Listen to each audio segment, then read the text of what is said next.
Kids, happy Sunday. Kita mau memuji Tuhan lagi bersama-sama dengan ada Kak Devana di sini dan Kak Lydia. Yuk kita sama-sama memuji Tuhan. Firman Tuhan ada di hatiku, ada di langkahku, ada di hidupku. Terus bertumbuh, sirami jiwaku, berbuah, berbuah, berbuah, berbuah, berbuah, berbuah, berbuah, berbuah. Wow. Sekali lagi yuk. Firman Tuhan ada di hatiku, ada di langkahku, ada di hidupku. Terus bertumbuh, sirami jiwaku, berbuah, berbuah, berbuah, berbuah, berbuah, berbuah, berbuah, berbuah. Berbuah, berbuah, berbuah, berbuah, berbuah, berbuah, berbuah, berbuah. Kita belajar lagu ini sama-sama yuk. Kita hafalkan perjanjian baru bersama-sama.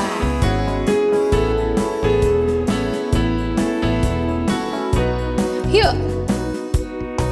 Matius, Markus, Lukas, Yohanes, Kisah Rasul, Roma, Korintus, Galatia, Efesus, Filipi, Kolose, kedua Tesalonika, 1 dan 2 Timotius, Titus, Filemon, Ibrani, Yakobus, Petrus, 3 Yohanes, Yudas dan akhirnya Wahyu. Yuk sekali lagi. Matius, Markus, Lukas, Yohanes, Kisah Rasul, Roma, Korintus, Galatia, Efesus, Filipi, Kolose, kedua Tesalonika, 1 dan 2 Timotius, Titus, Filemon, Ibrani, Yakobus, Petrus, 3 Yohanes, Yudas dan akhirnya Wahyu. Yeay! Adik-adik tahu nggak kalau firman Tuhan itu yang menerangi langkah kita, yang menuntun langkah kita. Yuk kita nyanyikan lagu ini bersama-sama.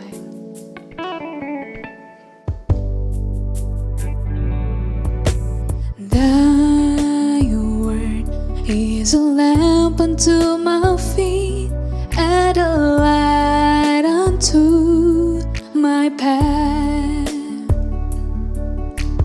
Thy word is a lamp unto my feet, and a light unto my path. When I feel afraid, think I've lost my way, still you're here right beside me, and nothing will I fear as long as you are near. Please be near me to the end.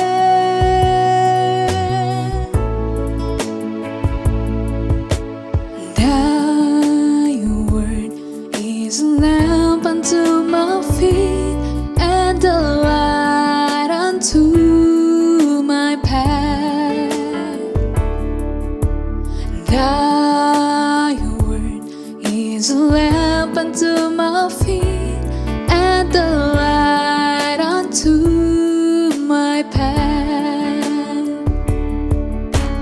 When I feel afraid, think I've lost my way, still you're here right beside me. Nothing will I fear as long as you are near. Please be near me to the end.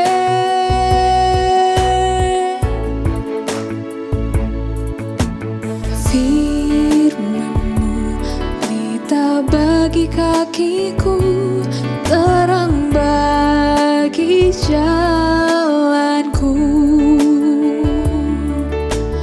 Firman-Mu pelita bagi kakiku, terang bagi jalanku.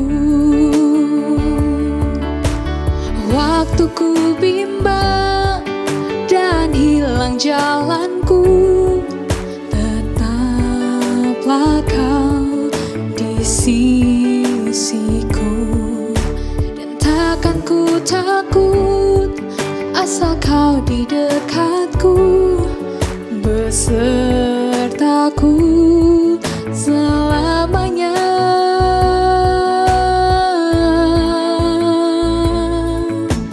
Firman-Mu pelita bagi kakiku, terang bagi jalanku.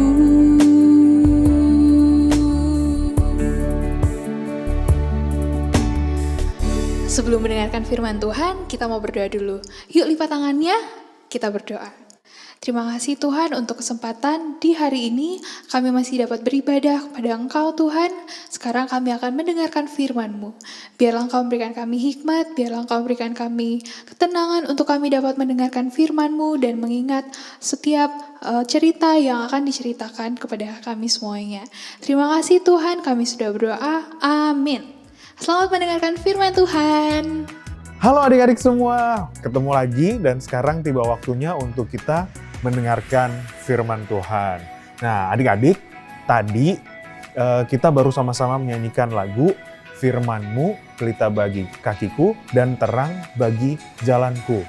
Itu memang benar adik-adik, bahwa firman Tuhan ini memang berkuasa. Tadi lagunya mengatakan pelita, yaitu lampu untuk kaki kita, untuk menerangi jalan kita juga, begitu ya. Dan hari ini kita mau belajar bahwa firman Tuhan berkuasa untuk mengubah pendengarnya. Oke, karena Alkitab ini adalah perkataan Allah dan perkataan Allah itu hidup, sehingga inilah yang akan mengubahkan kehidupan kita. Oke, sebelumnya kita akan sama-sama baca Alkitab kita. Kita buka Alkitab kita dari kitab Nehemia, pasalnya yang ke-8. Kita akan baca beberapa ayat dan kakak akan bacakan untuk kita semua ya. Kita akan baca Nehemia pasal 8, ayat 3 dan 4, kemudian ayat 6 dan ayat 9 dan 10. Lalu pada hari pertama bulan yang ke-7 itu, Imam Ezra membawa kitab Taurat itu ke hadapan jemaah, yakni baik laki-laki maupun perempuan, dan setiap orang yang dapat mendengar dan mengerti. Ia membacakan beberapa bagian daripada kitab itu di halaman di depan pintu gerbang air, dari pagi sampai tengah hari, di hadapan laki-laki dan perempuan, dan semua orang yang dapat mengerti. Dengan penuh perhatian, seluruh umat mendengarkan pembacaan kitab Taurat itu. Kita baca ayat 6 dan 7. Ezra membuka kitab itu di depan mata seluruh umat karena ia berdiri lebih tinggi dari semua orang itu. Pada waktu ia membuka kitab itu, semua orang bangkit berdiri. Lalu Ezra memuji Tuhan, Allah yang Maha Besar, dan semua orang menyambut dengan amin, amin, sambil mengangkat tangan. Kemudian mereka berlutut dan sujud menyembah kepada Tuhan dengan muka sampai ke tanah. Ayat 10. Lalu Nehemia, yakni kepala daerah itu, dan Imam Ezra, ahli kitab itu, dan orang-orang Lewi yang mengajar orang-orang itu, berkata kepada mereka semuanya, "Hari ini adalah kudus bagi Tuhan Allahmu. Jangan kamu berduka cita dan menangis, karena semua orang itu menangis ketika mendengar kalimat-kalimat Taurat itu." Nah, adik-adik, kalau adik-adik ingat cerita tentang bangsa Israel, mereka ini pernah dibuang ke tanah Babel. Waktu mereka tidak taat kepada Allah, Raja Zedekia, dalam pemerintahan Raja Zedekia, bangsa Israel tidak taat kepada Allah, dan akhirnya mereka harus dibuang ke tanah Babel. Tuhan mengizinkan ada kerajaan Babel yang datang, kemudian membawa mereka keluar dari Yerusalem, dan akhirnya mereka pergi ke tanah Babel. Mereka terpisah dari bait Allah mereka di Yerusalem. Tapi pertanyaannya, apakah kemudian Tuhan meninggalkan bangsa Israel? sewaktu mereka di dalam pembuangan? Jawabannya, tidak adik-adik. Tuhan tetap mengasihi umatnya ini. Tuhan bahkan memberikan janji bahwa mereka nanti setelah 70 tahun akan kembali ke tanah mereka.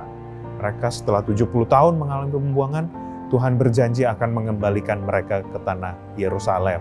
Dan setelah 70 tahun berlalu, Tuhan menepati janjinya, adik-adik.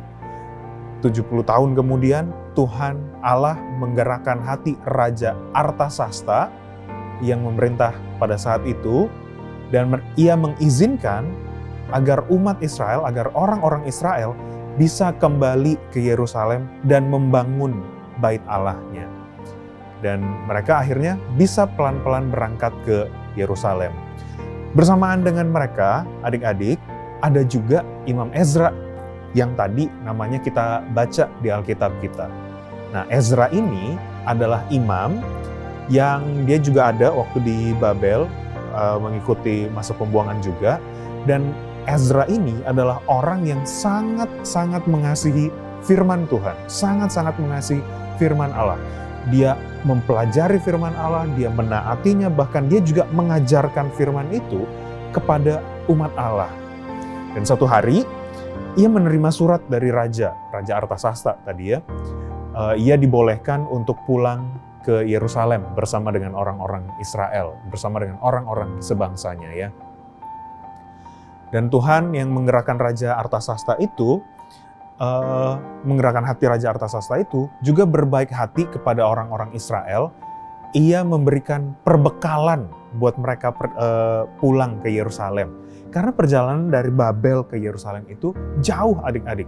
Butuh waktu yang lama dan mereka pasti butuh perbekalan, mereka butuh makanan. Bahkan Raja Artasasta ini juga mengembalikan barang-barang yang telah dicuri oleh kerajaan Babel pada waktu itu. Barang-barang yang di bait Allah yang dicuri oleh kerajaan Babel, oleh Raja Artasasta, itu dikembalikan kepada bangsa Israel untuk melengkapi, untuk dikembalikan ke dalam bait Allah mereka. Betapa baik dan betapa ajaibnya Tuhan mau menggunakan Raja Artasasta. Nah, raja yang memberi tugas ini, Raja Artasasta yang memberi tugas kepada Ezra, memberikan tugas untuk Ezra bisa mengajar dan mengajar orang-orang Israel untuk bisa mengasihi dan menaati firman Allah. Bayangkan adik-adik, Allah menggunakan seorang raja yang tidak mengenal Allah. Jadi Raja Artasasta ini tidak percaya kepada Allah orang Israel, tapi Allah orang Israel mau pakai dia supaya orang-orang Israel ini bisa kembali dan bisa belajar kembali tentang firman-Nya. Ini menakjubkan bukan adik-adik? Dan setelah itu, setelah Ezra kemudian menyadari perbuatan raja ini, Ezra dalam perjalanan pulang, Ezra dalam mengajarkan firman Tuhan kepada orang Israel, dia sadar bahwa semua yang dilakukan ini adalah campur tangan Tuhan, adalah kedaulatan Tuhan. Ini semua telah diatur oleh Tuhan begitu ya, sampai mereka bisa pulang ke Yerusalem, mereka bisa belajar kembali firman Allah. Itu semua Tuhan yang atur adik-adik, lewat tadi raja yang tidak percaya pada Tuhan sebenarnya ya. Dan dalam perjalanannya mereka butuh waktu berbulan-bulan adik-adik dari Babel ke Yerusalem. Tapi dalam perjalanan itu pun Tuhan tetap menyertai perjalanan mereka. Walaupun mereka harus melewati padang gurun atau melewati apapun itu, jalanan yang berbahaya, Tuhan pun tetap menjaga dan melindungi mereka. Tuhan tetap memberikan mereka semangat dan mereka tidak berputus asa waktu menghadapi berbagai keadaan yang sulit. Sampai akhirnya mereka bisa tiba di Yerusalem. Setibanya mereka di Yerusalem, adik-adik, tadi yang kita baca di Alkitab kita, mereka semua berkumpul di bait Allah, kemudian Ezra membacakan kitab Taurat. Ezra membacakan firman Tuhan di hadapan mereka. Ezra dituliskan tadi berdiri lebih tinggi Ezra naik ke mungkin sebuah panggung begitu yang telah dibuat sebelumnya, dan di situ dia mulai mengajarkan firman Tuhan. Dan sewaktu orang Israel mendengarkan Ezra membacakan firman Tuhan, mereka ikut terharu, mereka senang sekali, bahkan mereka juga sadar tentang kehidupan mereka yang salah. Mereka sadar keberdosaan mereka ketika mereka mendengar firman Tuhan dibacakan oleh Ezra. Dalam kesedihan mereka, adik-adik, waktu mereka menyesali kesalahan mereka, menyesali dosa-dosa mereka sewaktu mendengar firman Tuhan, Ezra kemudian berkata kepada orang-orang Israel yang hadir pada waktu itu, "Hari ini adalah kudus bagi Tuhan Allahmu. Janganlah kamu berduka cita dan menangis." Ezra menghibur orang-orang Israel pada waktu itu. Tapi di satu sisi Ezra juga bersyukur bahwa orang-orang Israel menyadari kesalahan dan dosa-dosa yang pernah mereka lakukan. Betapa indahnya perkataan itu, betapa indahnya penghiburan yang Ezra berikan itu, bahwa hari ini adalah hari yang kudus bagi Tuhan Allah mereka. Dan itu berarti adik-adik, sekalipun kita berdosa kepada Allah, tapi Allah itu tetap baik, Allah itu tetap mengasihi kita. Dia mau mengampuni dosa-dosa orang yang bertobat, termasuk kita. Ketika kita memohon ampun, Allah pun tetap mau mengampuni dosa-dosa kita. Sehingga akhirnya kita bisa dipenuhi oleh sukacita Tuhan, dan Allah pun bisa senang ketika melihat kita memohon ampun dan mengaku segala dosa kita. Nah, Alkitab memberitahu kita bahwa banyak orang itu mengaku dosa-dosa mereka dan membencinya. Lalu mereka berjanji untuk menaati firman Allah. Itu yang ada di Alkitab kita, walaupun kita tidak membaca. Setelah mereka tadi menyesali dosa-dosa mereka, dihibur oleh Ezra, mereka membuat komitmen baru. Mereka membuat komitmen baru untuk taat dan setia kepada firman Allah. Ini betapa luar biasanya adik-adik, bahwa firman Allah bisa mengubah hati mereka. Dari pertobatan mereka, mereka akhirnya diubahkan oleh firman, dan akhirnya mereka punya satu keinginan, satu kerinduan, satu kemauan untuk terus belajar firman Tuhan. Dan mereka bisa merayakan dengan gembira, mereka bisa bersuka cita sebab dosa-dosa mereka telah diampuni. Dan di dalam firman-Nya, Allah menunjukkan kepada mereka bagaimana mereka bisa menyenangkan Tuhan. Dan mereka sangat berbahagia adik-adik, karena Allah telah memberikan mereka hati yang baru, hati yang siap, hati yang bersedia untuk menaatinya. Nah adik-adik, firman Allah itu berkuasa untuk mengubah kita. Seperti tadi ketika Ezra membaca, orang-orang Israel bertobat dan akhirnya diampuni dosanya, ada satu perubahan ketika mereka mendengar firman Allah itu. Dan adik-adik, ketika kita membaca di Injil Yohanes, kita akan membaca, kita akan tahu bahwa firman Allah itu telah menjadi manusia. Dan dia adalah Yesus Kristus. Dialah sang firman Allah yang hidup itu adik-adik. Dan Yesus, Tuhan Yesus datang untuk tinggal bersama kita adik-adik.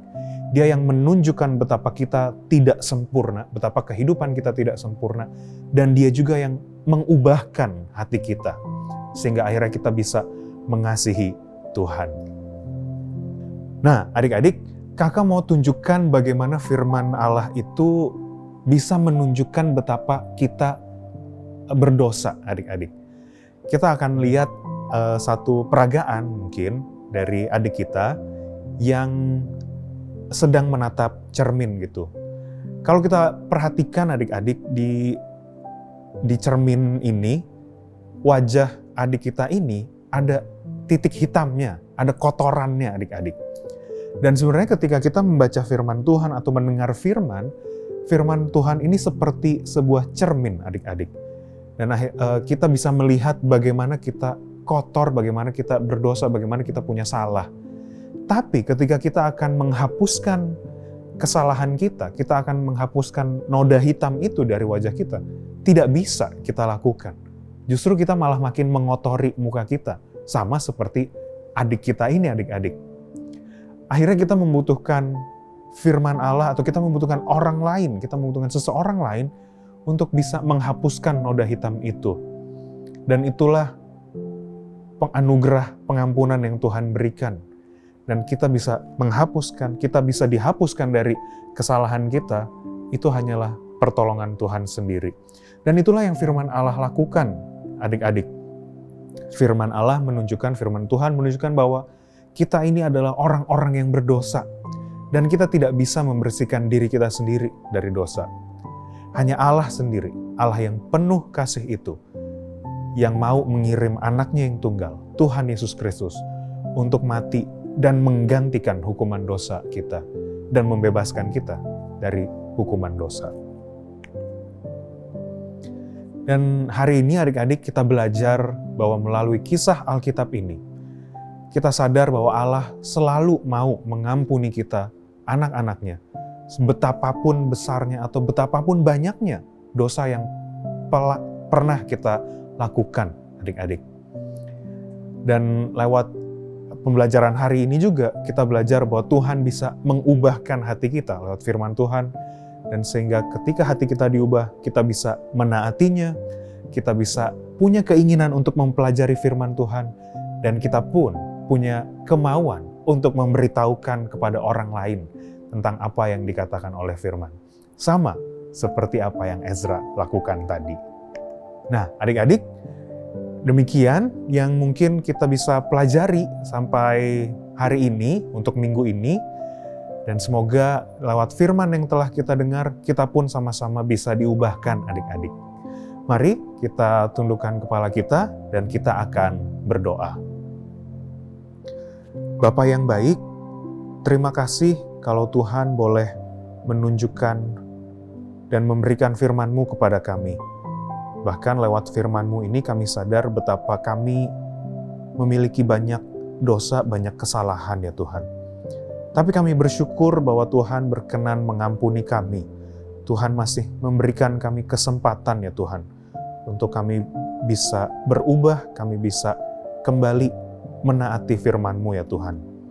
Ajar kami terus untuk bisa setia menaati firman-Mu, agar kami tidak menyia-nyiakan apa yang Tuhan sudah anugerahkan kepada kami, yaitu pengampunan di dalam Tuhan kami Yesus Kristus. Terima kasih juga Tuhan untuk ibadah sekolah minggu online ini yang boleh kami laksanakan. Mohon Tuhan yang terus menyertai kami di sepanjang hari yang akan kami jalani, bahkan di sepanjang minggu yang akan kami jalani. Terima kasih Tuhan, di dalam nama Tuhan kami Yesus Kristus, kami berdoa. Amin. Baik adik-adik, sekarang kita akan bersama-sama menghafalkan kembali ayat hafalan kita. Mungkin beberapa dari adik-adik juga sudah hafal kali ya ayat firman Tuhannya. Kita akan sama-sama menghafalkan dari Mazmur 119 ayat 105. Kita sama-sama ya. Firman-Mu adalah pelita bagi kakiku dan terang bagi jalanku. Oke, sekali lagi ya. Mazmur 119 ayat 105. Firman-Mu adalah pelita bagi kakiku dan terang bagi jalanku. Dan sekarang kita akan hafalkan dalam bahasa Inggris. Psalm 119 verse 105. Thy word is a lamp unto my feet and a light unto my path. One more time. Thy word is a lamp unto my feet and a light unto my path. Sebelum kita selesai, adik-adik, hari ini kakak mau ingatkan 4M lagi nih untuk kita semua. Pertama, memakai masker. Kedua, mencuci tangan. Ketiga, menjaga jarak. Dan keempat, sama seperti yang tadi kita sudah belajar, bahwa firman Allah berkuasa. Yang keempat adalah kita harus membaca Alkitab. Oke, happy Sunday adik-adik semua.